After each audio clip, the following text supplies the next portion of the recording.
Hallo liebe Panzerfreunde, ich zeige euch ja gleich die neuen Funktionen der 7.0 Elektronik von Henglong, beziehungsweise auch die veränderten Funktionen, und da spreche ich von verschiedenen Tasten und die möchte ich euch ganz kurz zu Beginn an der Fernsteuerung nochmal zeigen, falls ihr es im Video nicht richtig seht oder alles zu schnell geht. Und zwar hier haben wir Stick 1 und Stick 2, hier haben wir Taste A und hier haben wir Taste B. Hier haben wir die Taste V, S, G, K und das ist die Schlosstaste, um den Panzer ein- und auszuschalten. Heute möchten wir euch die neuen Funktionen oder auch geänderten Funktionen der neuen V7.0 Elektronik von Henglong vorstellen. Und zwar fangen wir damit an, dass wir erstmal den Sound richtig einstellen. Was wir jetzt hören, ist der M1A2 Abrams Sound. Und zwar den Sound stellen wir um mit G und K. Das heißt, wir drücken hier die G-Taste und die K-Taste. Dann fährt der Panzer runter.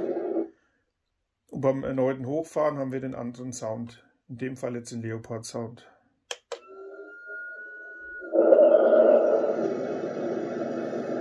Okay.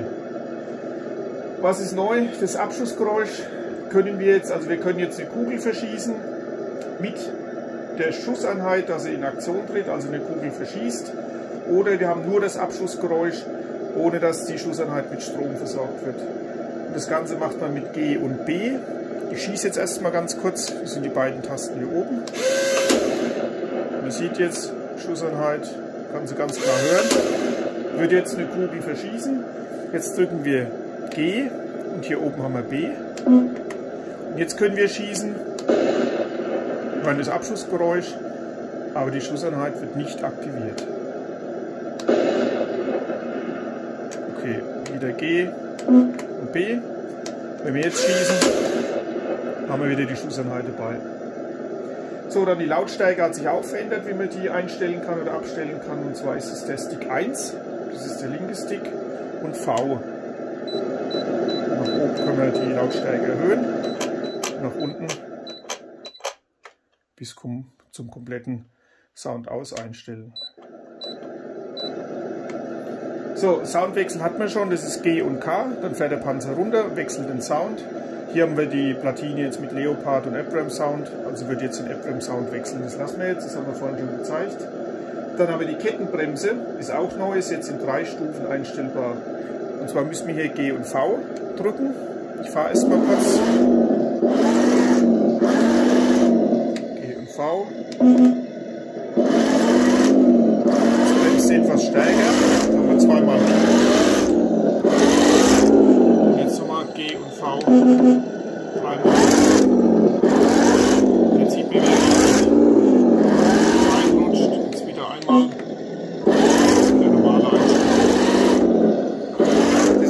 Kettenbremse in 3 Stufen einstellbar. So, dann haben wir wieder die Fahrfunktion, kann man über einen Stick komplett steuern oder über beide. Und zwar haben wir hier K und Stick 1 nach links. Jetzt können wir rechts die Kanone bewegen, drehen und fahren mit dem linken Stick geradeaus. So, wieder K und den Stick nach rechts. Jetzt steuern wir den Panzer komplett über den rechten Stick.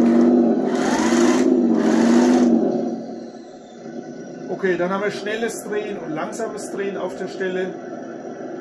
Die Funktion rufen wir ab mit K und Stick 2 nach oben.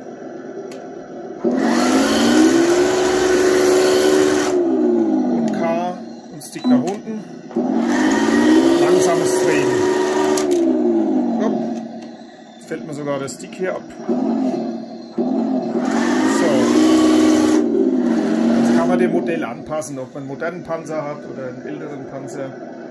So, den Kurvenradius kann man auch einstellen. Und zwar auch mit K und Stick links und rechts. Aber jetzt auf dem Tisch ist es jetzt schlecht. K links und rechts. K rechts. Kleineren oder größeren Kurvenradius. Okay, was haben wir noch? Wir haben den MG-Sound, ist auch jetzt neu. Und zwar mit K und A.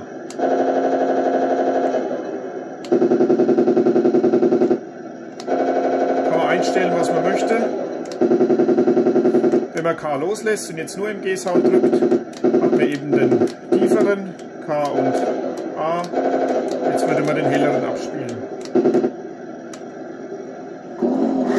So, dann haben wir noch, gibt Heng Long an K und B. Super Self-Rotating Switch. Da haben wir keine Veränderung festgestellt. Da könnt ihr selbst mal testen, was ihr feststellt. Wenn ihr irgendeine Veränderung feststellt, schreibt es bitte in die Kommentare. So, dann haben wir die Einstellung des Rückstoßes. Haben wir jetzt 4 Stufen. Vorher waren es 3 Stufen. Und zwar haben wir hier K und S. Man sieht, ein leichter Rückstoß, stärkerer. Dritte Stufe, die stärkste. Und hier überhaupt kein Rückstoß. Also 4 Stufen einstellbar. Okay, und die letzte Funktion ist, man kann den Panzer jetzt resetten. Man kann ja ziemlich viel einstellen. Auch die Feinjustierung, wenn da alles irgendwie verstellt ist und ihr kommt nichts mehr klar, zeige ich euch jetzt, wie ihr den Panzer resetten könnt. Und zwar die Fernsteuerung schalten wir aus. Panzer bleibt an. Jetzt drücken wir die Starttaste, hier die Schlosstaste, und drücken gleichzeitig G und K, also die beiden unteren Tasten, und schalten die Fernsteuerung ein. So, Panzer geht aus, wir hören das Geräusch, zweimal die. Jetzt ist die Standardkonfiguration wiederhergestellt. Unser Panzer startet wieder. Alle Standardeinstellungen sind wieder da. Das waren aktuell die neuen Funktionen der neuen Elektronik. Wenn ihr noch Fragen habt oder Anregungen, dann schreibt sie bitte in die Kommentare oder ruft uns an. Über einen Daumen nach oben oder ein Abo, wenn ihr das noch nicht habt, würden wir uns natürlich freuen. Okay, dann macht's gut, bis bald. Tschüss.